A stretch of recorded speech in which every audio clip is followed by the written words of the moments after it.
प्रधानमंत्री ने I tweet के पहले वर्चुअल सम्मेलन को किया संबोधित। कहा, साझा परियोजनाओं की पहचान कर पूंजी निवेश की दिशा में हम बढ़ रहे हैं आगे।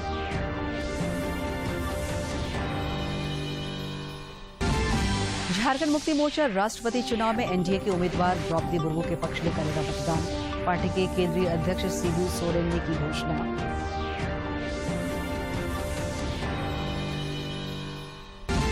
राज्य में सहायक अभियंता के पद पर नियुक्ति का रास्ता साफ। हाईकोर्ट में जेपीएससी की नियुक्ति परीक्षा में आरक्षण के प्रावधान को चुनौती देने वाली याचिका खारिज। और श्रावणी मेले के पहले दिन बाबाधाम में उमड़ी श्रद्धालुओं की भीड़। सुरक्षा के मद्देनजर कांवरिया पथ से मंदिर तक 11,000 से अधिक पुलिसकर्मी तैनात।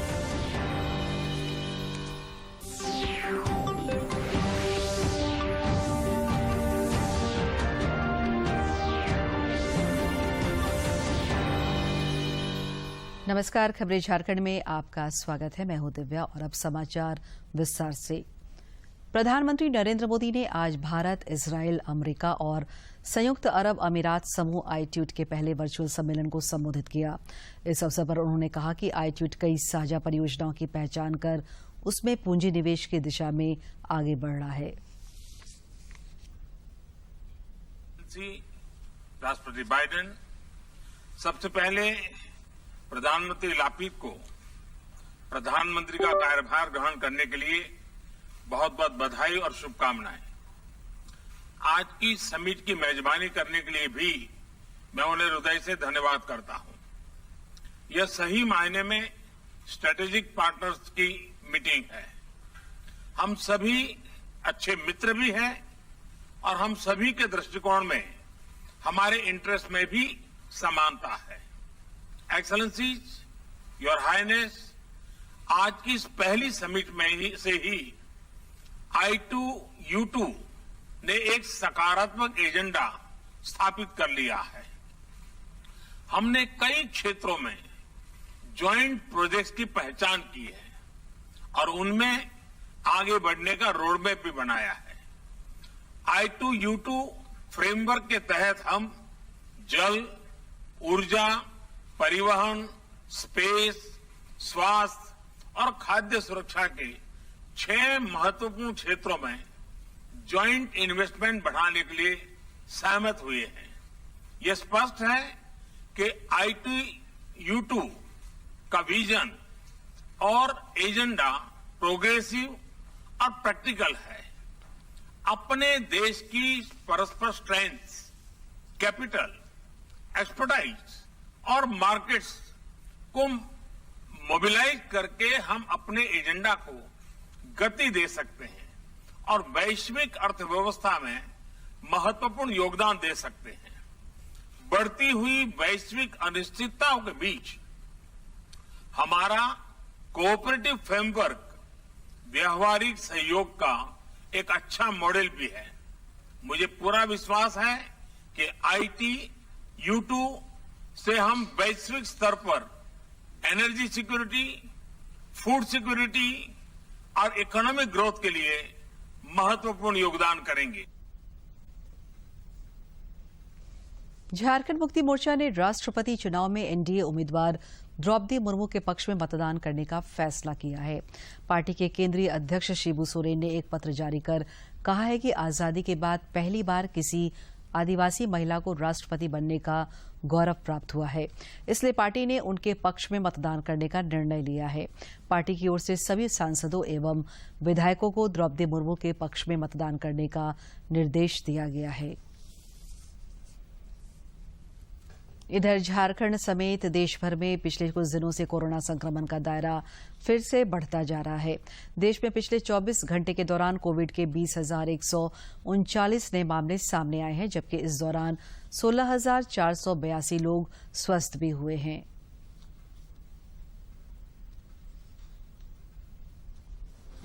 और कोरोना संक्रमण के आंकड़ों की बात करें तो स्वास्थ्य और परिवार कल्याण मंत्रालय के मुताबिक देश भर में पिछले 24 घंटों में 20,139 मामले दर्ज किए गए हैं। वहीं पिछले 24 घंटों में 16,482 मरीज उपचार करवाकर स्वस्थ हो चुके हैं, जिसके बाद देश में रिकवरी रेट 98.49% हो गया है।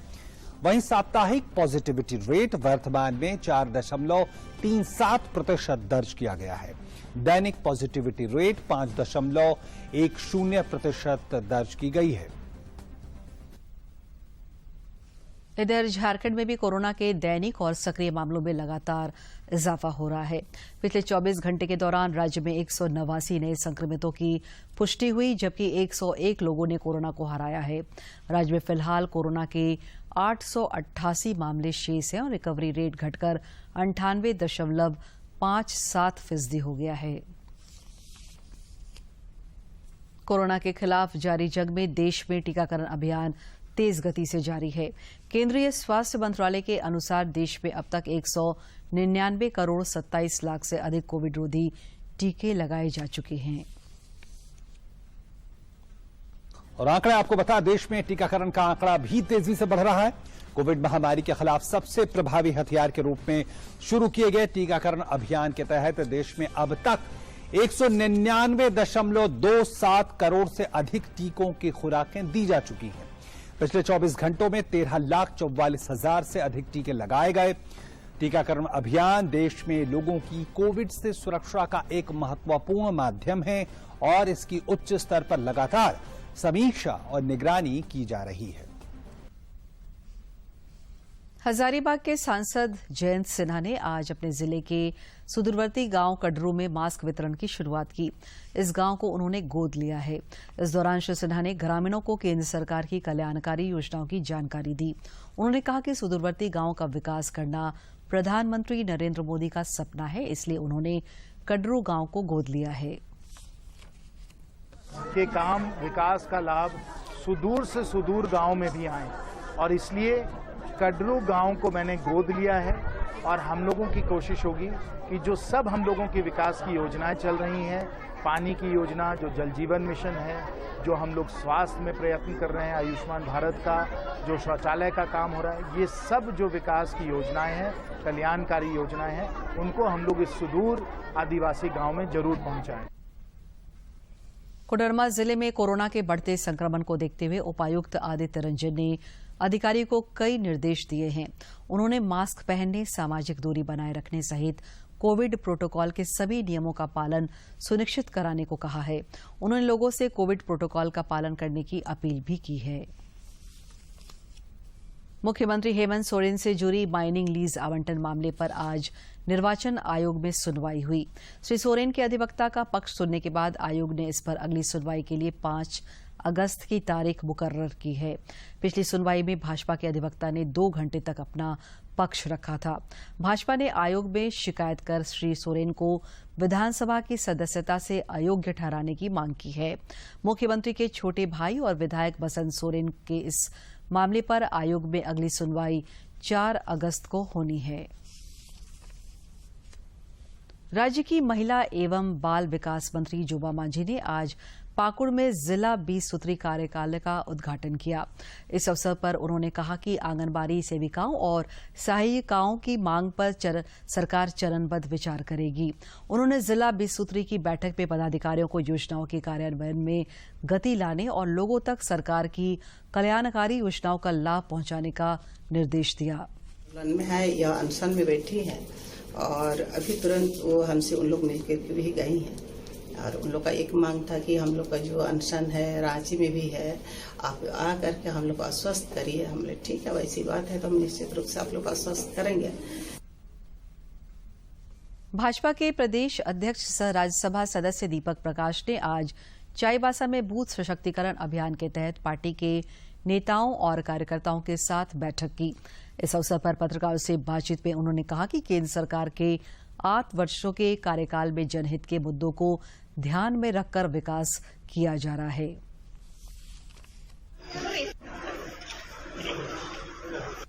प्रदेश अध्यक्ष से बड़ा होता है हमारा बूथ का अध्यक्ष।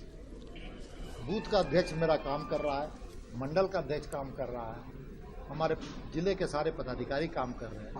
जनता के हित के लिए काम करने वाली पार्टी का नाम बीजेपी है। जनता के हित में काम करने वाली सरकार का नाम है नरेंद्र मोदी जी की सरकार। इसलिए नरेंद्र मोदी जी मुख्यमंत्री हेमंत सोरेन आगामी 16 जुलाई को 10,000 युवाओं के बीच निजी क्षेत्र की नियुक्ति पत्र वितरित करेंगे। रांची के मोरहाबादी मैदान में कार्यक्रम का आयोजन किया जाएगा। रांची के उपायुक्त राहुल कुमार सिन्हा ने आज इस कार्यक्रम को सफल बनाने के लिए पदाधिकारियों के साथ बैठक की और आवश्यक दिशा निर्देश दिया।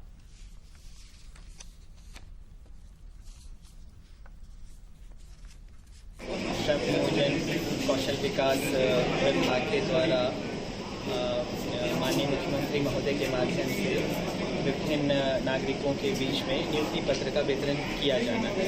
इस आलोक में मोरहाबादी मैदान में कार्यक्रम की पूरी व्यवस्था हो रही है। तकरीबन 10,000 नागरिकों के आने की संभावनाएं हैं। पूरे राज्य के सभी जिलों से झारखंड विकलांग मंच का एक 3 सदस्यीय प्रतिनिधिमंडल आज अध्यक्ष अरुण कुमार सिंह के नेतृत्व में राज्यपाल रमेश बैस से मिला। प्रतिनिधिमंडल ने राज्यपाल का ध्यान 4 बिंदुओं की ओर आकृष्ट कराया है, जिसमें 15 महीने से रिक्त राज्य निःशक्तता आयुक्त के पद को शीघ्र भरने, सभी जिलों में दिव्यांगजनों के लिए विशेष न्यायालय की स्थापना करने तथा विश्वविद्यालयों के सीनेट और सिंडिकेट में दिव्यांगों को भी सदस्य बनाने की मांग शामिल है। राष्ट्रपति चुनाव में एनडीए के उम्मीदवार द्रौपदी मुर्मू पर कांग्रेस के राष्ट्रीय प्रवक्ता डॉक्टर अजय कुमार के आपत्तिजनक बयान पर भाजपा ने कड़ी प्रतिक्रिया व्यक्त की है। रांची स्थित प्रदेश भाजपा कार्यालय में पार्टी के अनुसूचित जनजाति मोर्चा के प्रदेश अध्यक्ष शिवशंकर उरांव ने संवाददाता सम्मेलन को संबोधित करते हुए कहा कि प्रधानमंत्री नरेंद्र मोदी के नेतृत्व में देश में आदिवासी समाज को उचित मान और सम्मान मिला है। वहीं ऐसे बयानों से कांग्रेस की मानसिकता का पता चलता है। और 18 तारीख को द्रौपदी मुर्मू जी के पक्ष में मत दे करके अपने विधायकों सांसदों के साथ में मत दे करके इस बात को सिद्ध करे कि वह भी एक वास्तव में वह आदिवासी है। केंद्रीय कृषि मंत्री नरेंद्र सिंह तोमर ने आज बेंगलुरु में राज्यों के कृषि एवं बागवानी मंत्रियों के 2 दिवसीय सम्मेलन को संबोधित किया। इस अवसर पर उन्होंने कहा कि गांव के गरीब किसानों के जीवन स्तर में बदलाव लाने की दिशा में सोचना हम सबकी जिम्मेवारी है। जितना प्रयत्न हो सकता है करने का प्रयास कर रही है, लेकिन फिर भी कृषि का क्षेत्र चुनौतियों से भरा है और आगे भी चुनौतियां हम सबके सामने उपस्थित रहेंगी। उपस्थित चुनौतियों का समाधान करना, उन पर विजय प्राप्त करना, उनके लिए पॉलिसी बनाना, पॉलिसी का ठीक प्रकार से क्रियान्वयन हो, ये सुनिश्चित करना निश्चित रूप से हम सब लोगों की महत्वपूर्ण जिम्मेवारी है। राज्य में असिस्टेंट इंजीनियर के पद पर नियुक्ति का रास्ता अब साफ हो गया है। झारखंड हाईकोर्ट ने परीक्षा में सरकार द्वारा आरक्षण का प्रावधान किए जाने के विरुद्ध अभ्यर्थियों द्वारा दायर याचिका को खारिज कर दिया। न्यायमूर्ति राजेश शंकर की अदालत में 4 जुलाई को इस मामले पर सुनवाई हुई थी और फैसला सुरक्षित रख लिया गया था। इंजीनियर नियुक्ति परीक्षा में आरक्षण को रद्द करने की मांग को लेकर एक याचिका झारखंड उच्च न्यायालय के समक्ष दायर की गई थी, जिसकी सुनवाई माननीय न्यायमूर्ति राजेश शंकर की अदालत में 4 जुलाई को पूर्ण हो गई थी, जिस पर फैसला सुरक्षित रख लिया गया था। उस फैसले को आज सुना दिया गया, जिसमें राज्य सरकार के द्वारा पूर्व में बताया गया था कि किसी भी प्रकार का आरक्षण नहीं दिया गया है और विज्ञापन के अनुसार ही स्क्रीनिंग लिस्ट जारी की गई है। उस याचिका को आज खारिज कर दिया गया और किसी भी प्रकार का आरक्षण नहीं दिया गया, जिससे कि अब नियुक्ति प्रक्रिया प्रारंभ हो जाएगी। रामगढ़ पुलिस ने अंतरजिला बाइक चोर गिरोह के 10 अपराधियों को गिरफ्तार किया है। साथ ही गिरफ्तार अपराधियों की निशानदेही पर 11 बाइक को भी जब्त किया है। इस चोर गिरोह के सदस्य ग्रामीण क्षेत्रों में महंगे बाइक की चोरी कर सस्ते दामों पर बेच दिया करते थे। पुलिस के द्वारा एक बहुत बड़ी सफलता हासिल की गई है। पिछले 3-4 महीने में हम लोग ये महसूस कर रहे थे कि बाइक चोरी की घटना में बढ़ोतरी हुई है। उसके लिए कड़ी दिशा निर्देश दी गई थी और एक एसआईटी का गठन किया गया था। एसआईटी के द्वारा काफ़ी प्रोफेशनल तरीके से काम करते हुए एक बहुत बड़े गैंग का खुलासा किया है, जो गैंग रामगढ़ जिला के अलावा सीमावर्ती बोकारो जिला, हजारीबाग जिला, रामगढ़ जिला में काफ़ी सक्रिय था। इन लोगों के द्वारा रामगढ़ जिला और सीमावर्ती जिला में चोरी किए गए कुल 11 बाइक को बरामद किया गया है। उधर पश्चिमी सिंहभूम जिले की मुफस्सिल थाना पुलिस ने 5 लुटेरों को गिरफ्तार करने में सफलता प्राप्त की है। पुलिस अधीक्षक आशुतोष शेखर ने बताया कि इन लुटेरों के पास से हथियार भी बरामद किए गए हैं।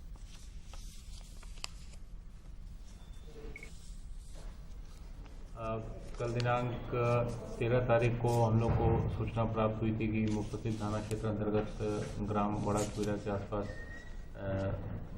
कुछ लोग लूट की योजना बना। पुलिस निरीक्षक सदर अंचल, साथ में थाना प्रभारी मुफस्सिल, थाना प्रभारी झींकपानी एवं अन्य पुलिस पदाधिकारी शामिल थे। इनके द्वारा उस क्षेत्र में छापेमारी शुरू की गई और जिसके क्रम में ग्राम ईचाकोटी से 3 अपराध कर्मियों को गिरफ्तार किया गया। रांची के नवनियुक्त वरीय पुलिस अधीक्षक कौशल किशोर ने कहा है कि पुलिस और पब्लिक के बीच दोस्ताना संबंध बनाने का उनका प्रयास होगा। उन्होंने कहा कि पुलिस के पास आने वाली किसी भी शिकायतकर्ता की बातों को गंभीरता से सुना जाएगा।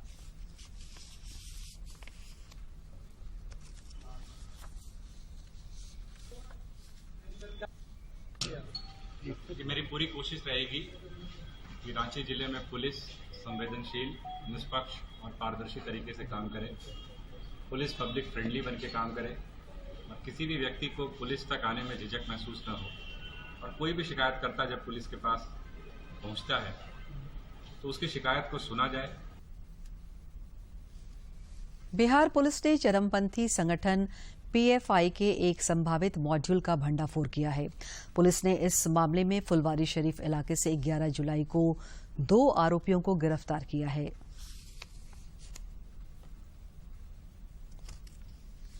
बिहार पुलिस ने चरमपंथी संगठन पॉपुलर फ्रंट ऑफ इंडिया यानी पीएफआई से संबंधित एक संभावित आतंकी मॉड्यूल का भंडाफोड़ किया है। भारत विरोधी गतिविधियों के चलते पुलिस ने पटना के फुलवारी शरीफ इलाके से 2 आरोपियों को गिरफ्तार किया। दोनों पीएफआई और एसडीपीआई के सदस्य हैं। आरोप है कि ये कुछ खास समुदाय के लोगों के दिमाग में जहर भरने का काम करते थे और आतंक का पाठ पढ़ाते थे और उन्हें आतंक की ट्रेनिंग देते थे। इतना ही नहीं, ये उन्हें भारत विरोधी गतिविधियों में शामिल होने के लिए उकसाते थे। पटना पुलिस का दावा है कि ये दोनों पीएफआई और एसडीपीआई के सक्रिय सदस्य हैं और राष्ट्रीय परीक्षा एजेंसी एनटीए स्नातक पाठ्यक्रमों में दाखिले के लिए 15 जुलाई से 20 अगस्त के बीच common university entrance test CUET का आयोजन करेगी। यह परीक्षा देश के 500 शहरों में आयोजित हो रही है और इसमें 14,90,000 छात्र शामिल हो रहे हैं।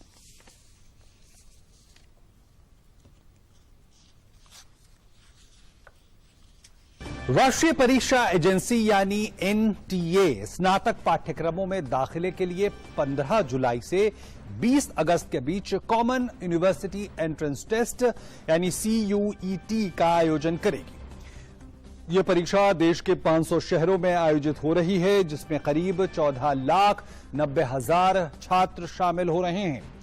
देश भर के 90 विश्वविद्यालयों में दाखिले के लिए कॉमन एंट्रेंस टेस्ट का आयोजन पहली बार हो रहा है।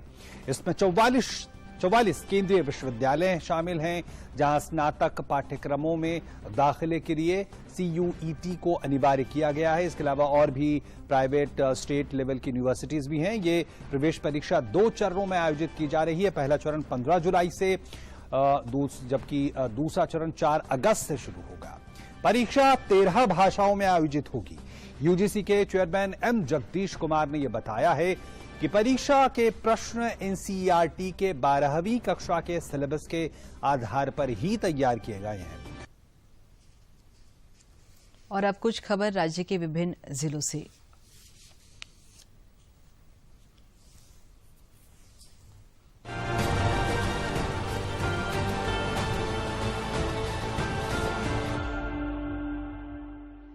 राज्य मंत्री परिषद की महत्वपूर्ण बैठक कल रांची स्थित प्रोजेक्ट भवन सभागार में होगी। मुख्यमंत्री हेमंत सोरेन की अध्यक्षता में होने वाली इस बैठक में राज्य हित से जुड़े कई महत्वपूर्ण प्रस्तावों को मंजूरी दिए जाने की संभावना है। मुख्यमंत्री हेमंत सोरेन और वित्त मंत्री रामेश्वर उरांव की मौजूदगी में आकांक्षी जिला कार्यक्रम में रांची के प्रोजेक्ट भवन में कार्यशाला का आयोजन किया गया। कार्यशाला में 19 आकांक्षी जिलों के जिला योजना पदाधिकारी शामिल हुए। राज्य सरकार ने रांची और पूर्वी सिंहभूम के वरीय पुलिस अधीक्षक समेत 8 आईपीएस अधिकारियों का तबादला कर दिया है। इस संबंध में गृह विभाग द्वारा अधिसूचना जारी कर दिया गया है। अधिसूचना के अनुसार रांची के वरीय पुलिस अधीक्षक कौशल किशोर को बनाया गया है। धनबाद जिले के प्रधान खंता से सिंदरी ब्लॉक हॉल्ट के बीच तकरीबन 3.5 करोड़ की लागत से बन रहे अंडरपास के निर्माण पर हादसे के बाद रेलवे ने रोक लगा दी है। मंगलवार को मिट्टी धंसने से यहां 4 मजदूरों की दबकर मौत हो गई थी। अब बारिश के बाद सारे सुरक्षा बंदोबस्त के साथ ही नए सिरे से यहां काम शुरू होगा। साहिबगंज जिले के बरहरवा थाना क्षेत्र के चौलिया गांव में बिजली के हाईटेंशन तार की चपेट में आने से 2 लोगों की घटनास्थल पर ही मौत हो गई। स्थानीय लोगों के अनुसार दोनों युवक कथित तौर पर बिजली का तार चोरी करने आए थे। इसी दौरान अचानक तार में विद्युत धारा प्रवाह शुरू हो गया, जिसकी चपेट में आने से दोनों की मौत हो गई। बिरसा कृषि विश्वविद्यालय के कुलपति डॉक्टर ओंकार नाथ सिंह ने कहा है कि स्थानीय क्षेत्रों के गव्य विकास को बढ़ावा देने में कृत्रिम गर्भाधान का महत्वपूर्ण योगदान होगा। वे विश्वविद्यालय में राष्ट्रीय गोकुल मिशन योजना के तहत कृत्रिम गर्भाधान विषय पर मैत्री प्रशिक्षण कार्यक्रम को संबोधित कर रहे थे। गढ़वा जिले में उपायुक्त ने समाहरणालय परिसर स्थित कार्यालय में जनता दरबार का आयोजन किया। इस दौरान विभिन्न क्षेत्रों से आए फरियादियों ने उपायुक्त को अपनी अपनी समस्याओं से अवगत कराया। बाद में उपायुक्त ने संबंधित अधिकारियों को समस्याओं के समाधान का निर्देश दिया। साहेबगंज के उपायुक्त राम निवास यादव की अध्यक्षता में बाल विकास परियोजना के अंतर्गत संचालित योजनाओं एवं 1000 दिवसीय समर अभियान की समीक्षा बैठक आयोजित की गई। मौके पर उपायुक्त ने पदाधिकारियों को कई आवश्यक दिशा निर्देश दिए। जमशेदपुर कोऑपरेटिव कॉलेज में 10 दिवसीय एनसीसी का वार्षिक कैंप चल रहा है। एनसीसी 37 झारखंड बटालियन के कमांडिंग अफसर संजय शांडिल्य ने बताया कि इसमें 600 से अधिक कैडेट भाग ले रहे हैं। यहां drill, march past, shooting, map reading और सांस्कृतिक कार्यक्रम भी आयोजित किए जाएंगे।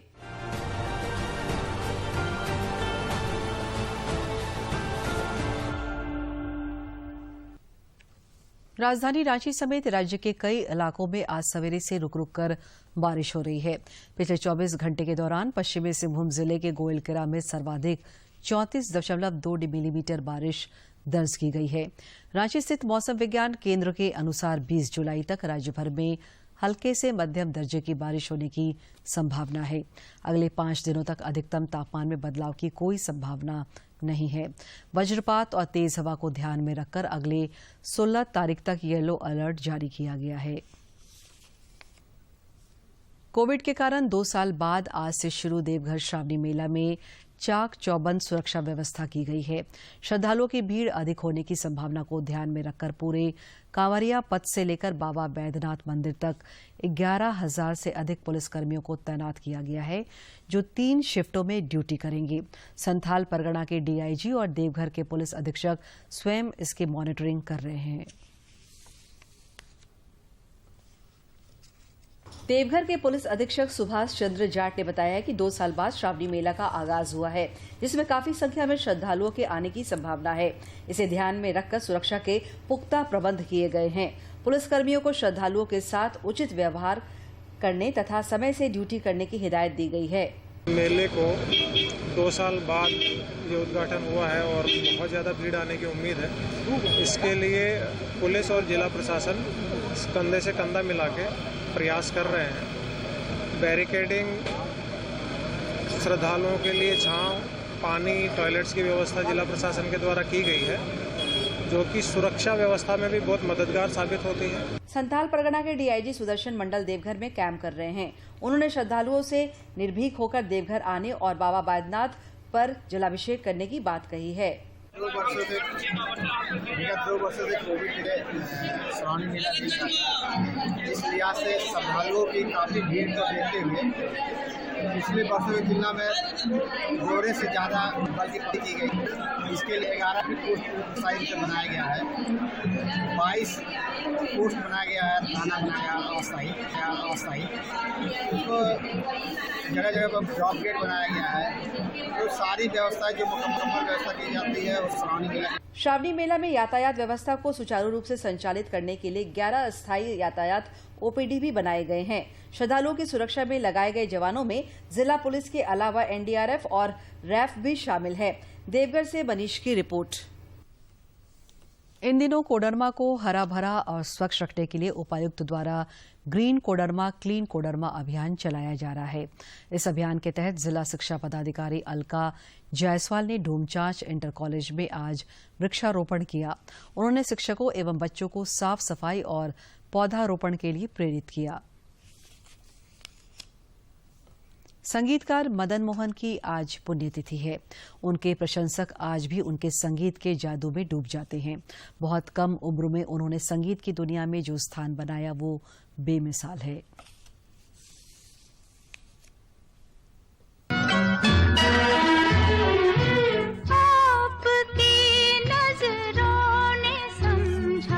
मदन मोहन राय बहादुर चुन्नी लाल कोहली इस भारी भरकम नाम के धारणकर्ता बॉलीवुड मायानगरी और संगीत प्रेमियों में मदन मोहन नाम से मशहूर हैं।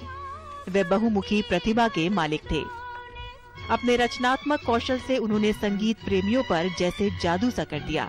25 जून 1924 को जन्मे इस गंधर्व ने हमारे लिए एक से बढ़कर एक बेहतरीन नगमे रचकर मात्र 50 की आयु में 14 जुलाई 1975 को दुनिया को अलविदा कह दिया।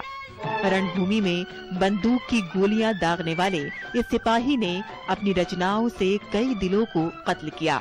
एक्टिंग और संगीत का जुनून उन्हें मायानगरी मुंबई खींच लाया। इस संगीत निर्देशक की पहली पसंद थी लता मंगेशकर। मदन मोहन की रचनाओं को गाते समय दीदी भी मानो सुरों में जान डाल देती थी।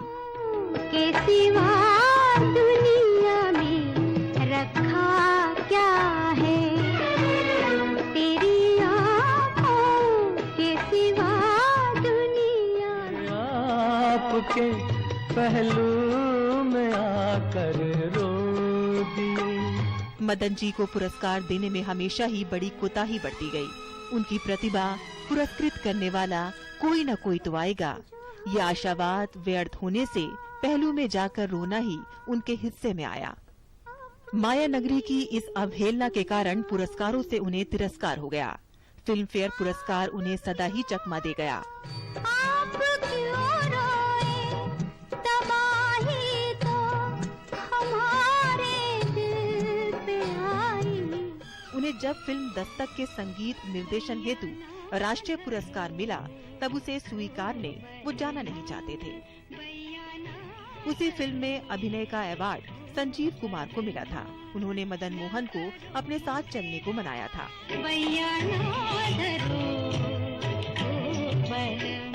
फिल्म फेयर न प्राप्त कर सकी वो कौन थी?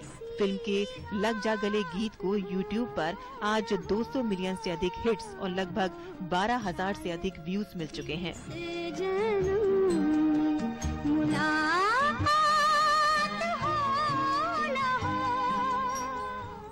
इस धरातल पर मदन मोहन शायद एकमात्र संगीत निर्देशक होंगे जिनकी मृत्यु के 30 साल बाद प्रदर्शित फिल्म वीर ज़ारा के श्रेय नामावली में संगीत निर्देशक के रूप में उनका नाम है।